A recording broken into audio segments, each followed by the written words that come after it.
এই কাজটা আপনি একদমই ঠিক করেন নাই। এত বড় একটা বিষয়কে আপনি গোপন রেখেছেন। ছি ছি ছি ছি। আর একটু হলেই তো আমার ছেলেটার একটা বিবাহিত মেয়ের সাথে বিয়ে হতে যাচ্ছিল। এই বিয়ে অসম্ভব। কিন্তু বাবা, চুপ, একদম চুপ থাক। আমি যে সিদ্ধান্ত নেব সেই সিদ্ধান্তের উপর একটা কথাও বলবি না। আসলে হয়েছে কি চেয়ারম্যান সাহেব, এটা তো ছোটবেলাকার খেলা খেলা বিয়ে, এটা আমরা ভুলে গেছিলাম। হ্যাঁ হ্যাঁ, আপনারা তো বিষয়টা ভুলে যাবেনই, কারণ আপনারা তো অপরাধী। যাদের মনে রাখার তারা ঠিকই মনে রাখছে। এই বিয়ে ক্যান্সেল। ক্যান্সেল মানে ক্যান্সেল। না না চেয়ারম্যান সাহেব, আপনি এই কাজটা করেন না, বিয়েটা ক্যান্সেল করেন না। সারা গ্রামের মানুষ জেনে গেছে 2 দিন পরে হৃদয়ের সাথে আমার মেয়ে মিলির বিয়ে। এখন যদি বিয়েটা ক্যান্সেল করে দেন তাহলে তো সারা গ্রামের মানুষ আমাকে ছিছি করবো।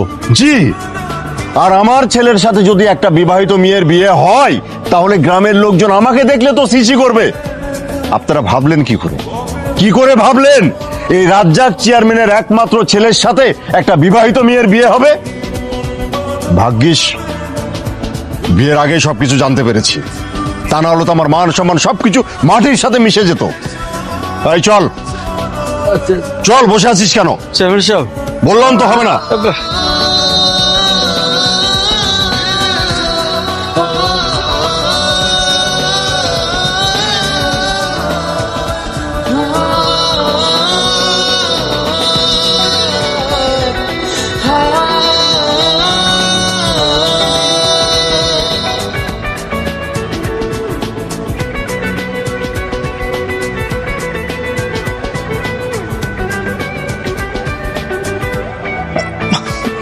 এটা তুমি কি করলে?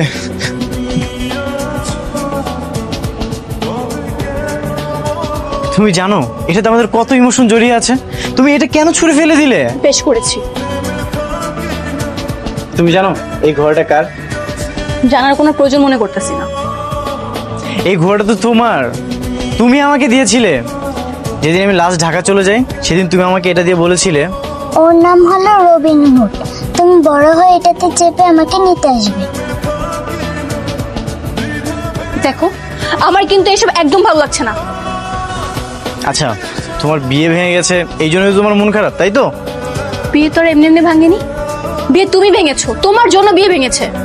ওয়েট, তুমি কি মনে করতেছো? হ্যাঁ, এই বিয়ে ভাঙছো বলে কি আমি তোমারে বিয়ে করুম? কোনোদিনই না। দরকার পড়ে আমি সারা জীবন বিয়ে না করে থাকুন, তারপর আমি তোমারে বিয়ে করুম না।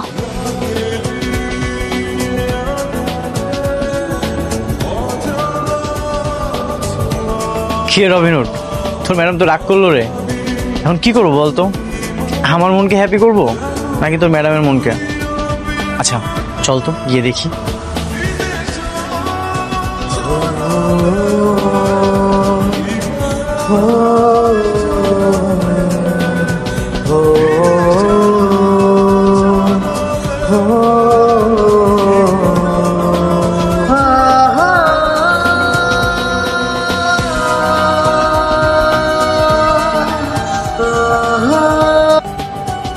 আচ্ছা দোস্ত, দুনিয়া থেকে আর কোনো মাইয়া নাই? তুই তো টেনশন নিতেছিস কেন? আরে ভাই, আমার 2 বছরের ভালোবাসা এমনি শেষ হয়ে যাবো আমি তো ভাবতেই পারতেছি না। আরে ভাই, এমন কত আইবো যাইবো? তুই এগুলো বাদ দে, তোর সুন্দর দেখতে একটা মায়া পড়া দিন নেই। একদমই না, ওর কথা শোনার কোনো দরকার নেই। শুনলাম তুমি নাকি নিজেকে হিরো মনে করো, তোমাকে তখন হিরোর মতো কাজ করতে হবে। তুমি একটা কাজ করো, তুমি এখন ডিরেক্ট বাসায় চলে যাও। বাসায় যেয়ে তোমার বাবাকে বলো তুমি মিলিকে বিয়ে করতে চাও। পারবে তো? হ্যাঁ, অবশ্যই পারবো। সাবাস, তাহলে বসে আছো কেন? যাও। তো ভূতের মুখে রাম নাম, তুমি তো আমার শত্রু, তুমি এইভাবে আমাকে সাহস দিচ্ছ কেন? আমার কাছে অতীতের চেয়ে বর্তমানটাই বেশি গুরুত্বপূর্ণ, তাই আমার কাছে মনে হয়েছে মিলি বর্তমান সাকসেসটাই আমার কাছে সাকসেস। ও, বুঝলাম। তো বস, বসে আছো কেন? যাও। কিন্তু বাবা যদি রাজি না হয়? যদি তোমার বাবা না যায় তাহলে আর কি করবে? বাসায় চুরি করে ঘরে বসে থাকবে? Sorry, I am just kidding. তোমার বাবা যদি না রাজি হয় তাহলে তুমি বাপের ব্যাটার মতো এক পা দিয়ে বাসা থেকে বেরিয়ে আসবে, আমি তোমাদের বিয়ে দিয়ে দেবো। Thank you. চল মতিন।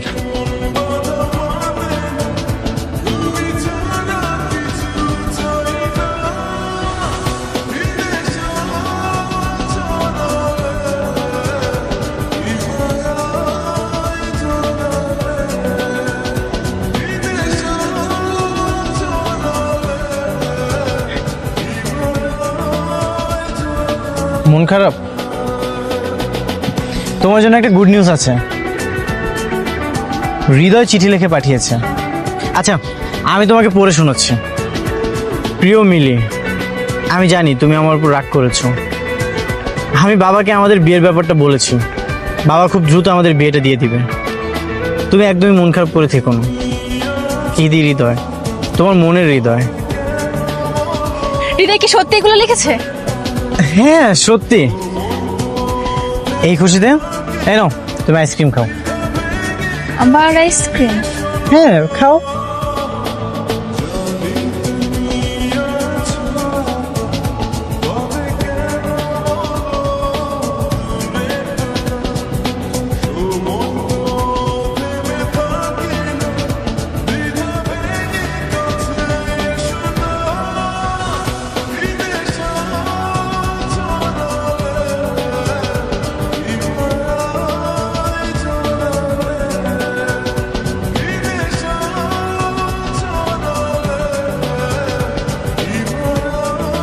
বুঝলাম না, তুমি এখানে ওর সাথে বসে আইসক্রিম খাইতেছো কেন? আরে এই কথা বাদ দাও, তার আগে কও তুমি ব্যাগ লেখো যেতেছো। আমি আজকে বাবার সাথে কথা বলছিলাম, কিন্তু বাবা আমাদের বিয়েতে রাজি হয় নাই, তাই আমি নায়কের মতো ব্যাগ ট্যাগ নিয়ে তোমার কাছে আসছি। আর তুমি কিনা ওর সাথে বসে এখানে আইসক্রিম খাইতেছো?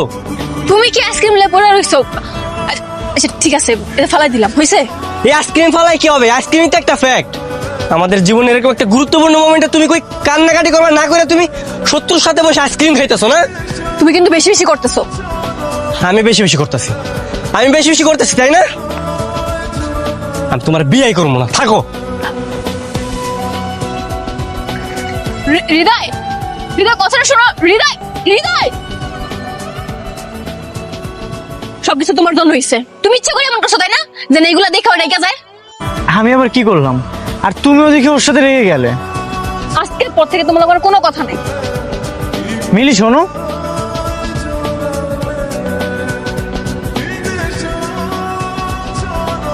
এই পৃথিবীতে তোমার চেয়ে বেশি আমি কখনোই কাউকে ভালোবাসিনি। আমি তোমাকে চাই, কিন্তু বেমানি করে নয়। আমি তোমাকে যত রান্না চাই, এর চেয়ে বেশি চাই তুমি হ্যাপি থাকো, তুমি অলওয়েজ হাসি খুশি থাকো। যদি এটাই চাইতা, তাহলে আজকে এবার একটা পরিস্থিতি তুমি তৈরি করতা না। ওকে, আই প্রমিস, আমি আজকের মধ্যে যে করেই হোক তোমার হৃদয়ের বিয়ের ব্যবস্থা করব, আর সেটা ফ্যামিলিগতভাবেই।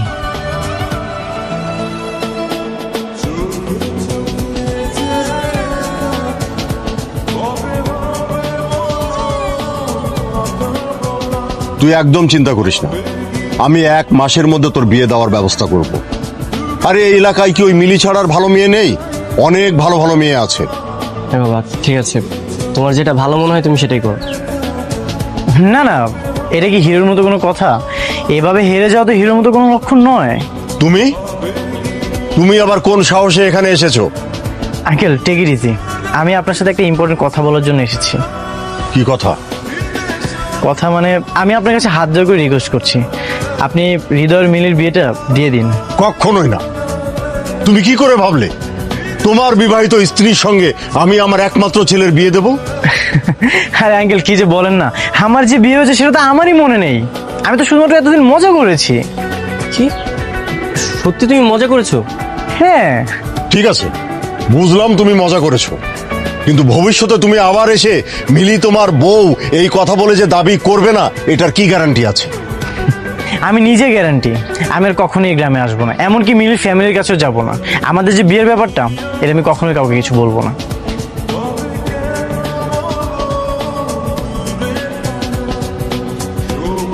ঠিক আছে, তোমার কথায় আমি ভরসা পেলাম।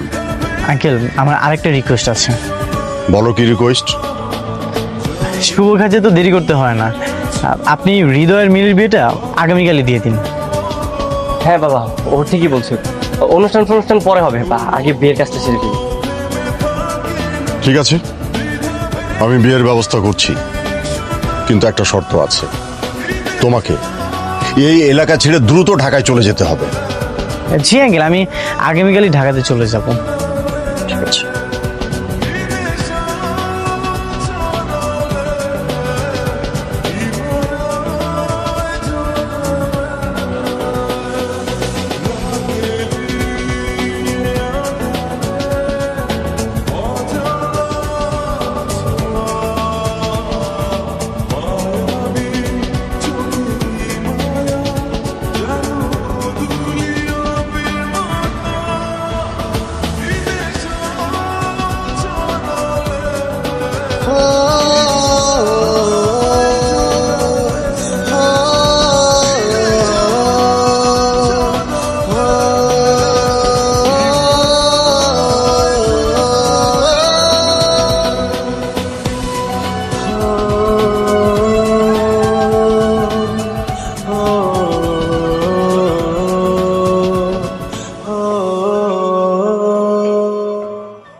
কি ব্যাপার তোমরা এখানে কি ভাবছো হ্যাঁ? তুমি কি নিজের হিরো ভাবছো যে মিলিয়ে আমার হাতে তুলে দিয়া তুমি স্যাক্রিফাইস করে চলে যাবা? মানে মানে মানে আমি অনেক করে ভাবলাম যে আমার ভালোবাসার চাইতে তোমার ভালোবাসা অনেক খারাপ। মিলির সাথে তো আমার সম্পর্ক বেশি দিনের না, কিন্তু মিলির কাছে শুনলাম তোমাদের সম্পর্ক নাকি 15 বছর। তাই আমার কাছে মনে হলো যে তুমি মিলির যোগ্য। নাও, মিলিকে আমি তোমার হাতে তুলে দিলাম।